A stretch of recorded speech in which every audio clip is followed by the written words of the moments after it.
ಏಕಾದಶಿ ಪ್ರಯುಕ್ತ ಐತಿಹಾಸಿಕ ಹಿನ್ನೆಲೆ ಹೊಂದಿದ ಶ್ರೀ ವೆಂಕಟರಮಣ ದೇವಸ್ಥಾನದಲ್ಲಿ ವಿಶೇಷ ಕಾರ್ಯಕ್ರಮಗಳು.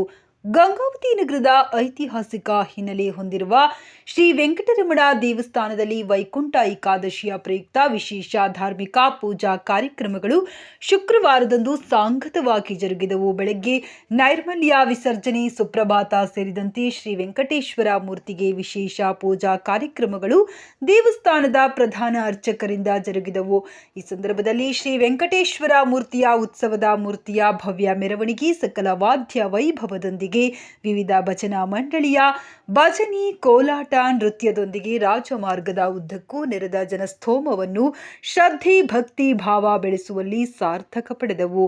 ಈ ಸಂದರ್ಭದಲ್ಲಿ ಶಾಮಾಚಾರ ಸಮಾರಂಭವನ್ನ ಉದ್ದೇಶಿಸಿ ಮಾತನಾಡಿ, ವೈಕುಂಠವಾಸಿ ಶ್ರೀ ವೆಂಕಟೇಶ್ವರ ತಿರುಪತಿಯಲ್ಲಿನ ಬಾಗಿಲು ತೆರೆದ ದಿನಾಚರಣೆ ಭಕ್ತರ ಇಷ್ಟಾರ್ಥಗಳನ್ನು ನೆರವೇರಿಸುವ ಶ್ರೀ ಲಕ್ಷ್ಮೀ ಸಹಿತ ವೆಂಕಟರಮಣ ಅನುಗ್ರಹದಿಂದ ಸಮಸ್ತ ಲೋಕ ಸುಖಿನೋ ಭವಂತು ಎಂಬಂತೆ ಸರ್ವ ಸಂಕಷ್ಟ ನಿವಾರಣೆಯಾಗಲಿದೆ ಎಂದು ತಿಳಿಸಿದರು. ನಾಳೆ ದ್ವಾದಶಿ ನಿಮಿತ್ತ ದೇವಸ್ಥಾನದಲ್ಲಿ ವಿಶೇಷ ಪೂಜಾ ಕಾರ್ಯಕ್ರಮಗಳು ಹಾಗೂ ಅನ್ನ ಸಂತರ್ಪಣೆ ಸೂರ್ಯ ಉದಯಕ್ಕಿಂತ ಮುಂಚಿತವಾಗಿ ಜರುಗಲಿವೆ ಎಂದು ಶುಕ್ರವಾರ ಮತ್ತು ಶನಿವಾರದ ಕಾರ್ಯಕ್ರಮಗಳ ಕುರಿತು ಸಮಗ್ರ ಮಾಹಿತಿ ನೀಡಿದರು. ಈ ಸಂದರ್ಭದಲ್ಲಿ ಶ್ರೀರಾಮ ಮಂದಿರದ ಅರ್ಚಕರಾದ ಅನಿಲ್ ಭಟ್ ಇತರರು ಮಾತನಾಡಿದರು.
ದೇವಸ್ಥಾನದಲ್ಲಿ ಒಂದು ಪ್ರಾತಃ ಕಾಲದಲ್ಲಿ ಷೋಡಶೋಪಚಾರ ಪೂಜೆ ಹಾಗೂ ಈ 10 ಶೇಷಾರೋಹಣದ ಉತ್ಸವ ನಡೀತಾ ಇದೆ. ಸಾಯಂಕಾಲ 6 ಗಂಟೆಗೆ ತುಳಸಿ ಅರ್ಚನೆ ಮತ್ತು ನಾಳೆ ಬೆಳಗ್ಗೆ ಪಂಚಾಮೃತ ಅಭಿಷೇಕ, ತೀರ್ಥ ಪ್ರಸಾದ ಇರ್ತದೆ.